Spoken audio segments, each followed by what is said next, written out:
18 மாதங்களில் 46,000 அரசு பணியிடங்கள் நிரப்பப்படும் என்று பேரவையில் முதலமைச்சர் அறிவிப்பு வெளியிட்டிருக்கிறார். அதனை முக்கிய செய்தியாக நாம் பார்த்துக் கொண்டிருக்கிறோம்.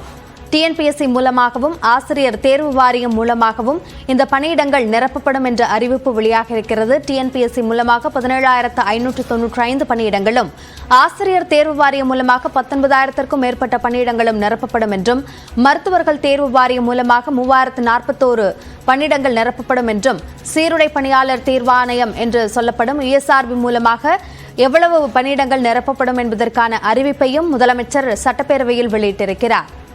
கூடுதல் விவரங்களை நம்முடைய செய்தியாளர் தமிழரசியிடம் கேட்கலாம். தமிழரசி, இப்போ என்னென்ன பணியிடங்கள் நிரப்பப்படும் என்ற விவரமும் வெளியாகி இருக்கா?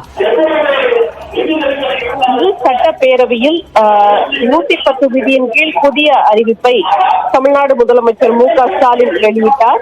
அதில் இளைஞர்களின் எதிர்காலத்தை மனதில் வைத்து இந்த அரசானது திட்டங்களை தீட்டி வருவதாகவும், தொழில் வளம் மிகுந்த தமிழ்நாட்டில் புதிய வேலை வாய்ப்புகளை உருவாக்குவதன் மூலம் இளைஞர்கள் பயன்பெறுவார்கள் என்றும், தரமான பள்ளி கல்வி மற்றும் உயர்கல்வி அளிக்கப்பட்டு வருவதாகவும், மேலும் படித்த இளைஞர்களுக்கு திறன் மேம்பாட்டு பயிற்சிகளையும் தமிழக அரசு கவனம் செலுத்தி வழங்கி வருவதாகவும் தெரிவித்தார்.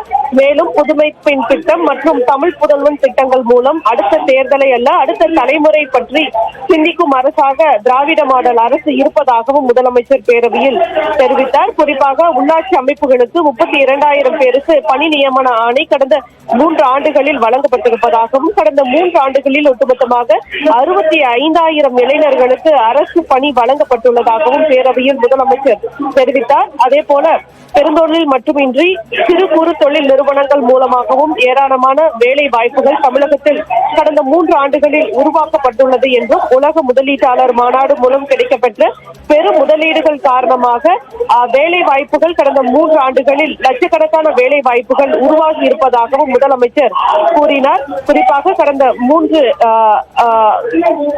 பல்வேறு புள்ளி விவரங்களின்படி லட்சக்கணக்கான வேலை வாய்ப்பு உருவாக்கப்பட்டிருப்பதாகவும், இந்த நிலையில் அடுத்து வரக்கூடிய 2026ஆம் ஆண்டு ஜனவரி மாதத்திற்குள் புதிய வேலை வாய்ப்புகள் பணியிடங்கள் நிரப்பப்படும் என்றும் குறிப்பிட்டார். இதில் குறிப்பாக இன்னும் 18 மாதங்களில் பல்வேறு அரசு துறைகளில் பணியிடங்கள் நிரப்பப்படும் என தெரிவித்தார். குறிப்பாக மருத்துவ பணியாளர் தேர்வு வாரியம் மூலமாக 3,000க்கும் மேற்பட்ட பணியிடங்களும், சீருடை பணியாளர் தேர்வு வாரியத்தின் மூலம் 6,000க்கும் மேற்பட்ட பணியிடங்களும் நிரப்பப்படும் என்றும், இந்த துறைகளின் கீழ் மொத்தம் 46,000 பணியிடங்கள் நிரப்பப்படும் என்றும் தெரிவித்தார். அரசு பணியிடங்களில் எவ்வளவு இடங்கள் எந்தெந்த வாரியங்கள் மூலமாக நிரப்பப்படும் என்பதற்கான அறிவிப்பை முதலமைச்சர் வெளியிட்டார். இது சார்ந்த விவரங்களுக்கு நன்றி தமிழரசி. முதலமைச்சர் இது குறித்து பேசிய காட்சிகளை மீண்டும் ஒருமுறை பார்க்கலாம். வரும் 2026ஆம் ஆண்டுக்குள் ஜனவரி மாதத்திற்குள் மொத்தம் 46,584 பணியிடங்கள் நிரப்பப்படும் என்பதை தெரிவித்துக் கொள்கிறேன். இது தவிர சமூக நலத்துறை, நகராட்சி நிர்வாகம் மற்றும் குடிநீர் வழங்கல் துறை உள்ளிட்ட முக்கிய துறைகளில் காலியாக இருக்கக்கூடிய 30,219 பணியிடங்களும் நிரப்பப்படும். இவற்றை மொத்தமாக சேர்த்து பார்க்கையில் 75,000த்திற்கு மேற்பட்ட அரசு பணியிடங்கள் வரும் 2026ஆம் ஆண்டுக்குள் ஜனவரி மாதத்திற்குள் நிரப்பப்படும் என்பதை தங்கள் வாயிலாக மகிழ்ச்சியுடன் தெரிவித்தமைகிறேன். 18 மாதங்களில் 46,000 பணியிடங்கள், அது அரசு வாரியங்கள் மூலமாகவும் மற்ற பணியிடங்களையும் சேர்த்து 75,000 அரசு பணியிடங்கள் நிரப்பப்படும் என்ற உத்தரவை முதலமைச்சர் வெளியிட்டிருக்கிறார்.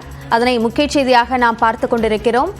மொத்தமாக அரசு பணியாளர், தமிழ்நாடு அரசு பணியாளர் தேர்வாணையம் மூலமாக 17,595 பணியிடங்களும், ஆசிரியர் தேர்வு வாரியம் மூலமாக 19,260 பணியிடங்களும், மருத்துவ சேவைகள் வாரியம் மூலமாக 3,041 பணியிடங்களும் நிரப்பப்படும் என்று தெரிவிக்கப்பட்டுள்ளது.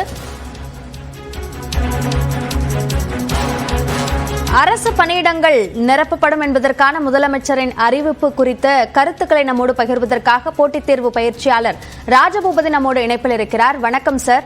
மொத்தமாக டிஎன்பிஎஸ்சி மூலமா 17,595 பணியிடங்கள் நிரப்பப்படும். அதே மாதிரி எம்எஸ்ஆர்பி மூலமாக 3,041 பணியிடங்கள், சீருடை பணியாளர் தேர்வாணையம் மூலமாக 6,688 பணியிடங்கள் நிரப்பப்படும் என்பதற்கான அறிவிப்பு முதலமைச்சர் வெளியிட்டிருக்கிறார். டிஎன்பிஎஸ்சியில் இந்த 17,000 என்ற எண்ணிக்கை எதிர்பார்க்கப்பட்ட ஒன்றுதானா, இல்லை இன்னும் கூடுதலா பணியிடங்கள் இருக்கணும் அப்படின்ற எதிர்பார்ப்பு இருக்கா? இல்ல, டிஎன்பிஎஸ்சியை பொறுத்த வரைக்கும் ஒரு குறைந்தபட்சம் ஒரு 50,000 எதிர்பார்த்துட்டு இருந்தாங்க.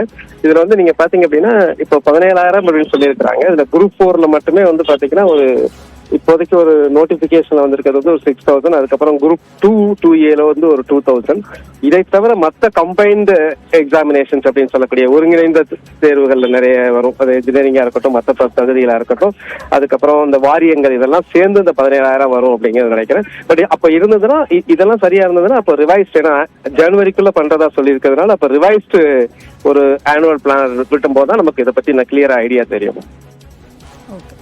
ஸோ டிஎன்பிஎஸ்சியை பொறுத்த வரைக்கும் இது எந்த அடிப்படையில் இந்த 17,000 என்ற அந்த விளக்கம் தேவைப்படுகிறது என்கிறீர்கள்?